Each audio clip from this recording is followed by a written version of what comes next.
Hari gaji adalah hari yang paling gembira untuk kita semua. Okey, senyum lebar kita bila akaun bank kita dah ada banyak nombor. Namun, tuan-puan, berapa lamakah nombor tersebut akan bertahan? Seminggu, 2 minggu, 3 hari ataupun sehari saja? Okey, tuan-puan, pesan daripada guru-guru keuangan.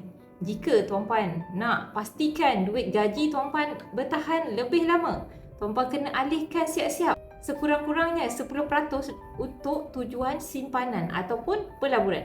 Okey, setelah itu barulah kita fikir untuk selesaikan segala hutang ataupun perbelanjaan yang lain. Jika tuan-puan rasa susah nak menyimpan, ketahuilah bahawa tiada simpanan akan menyusahkan diri anda sendiri suatu hari nanti.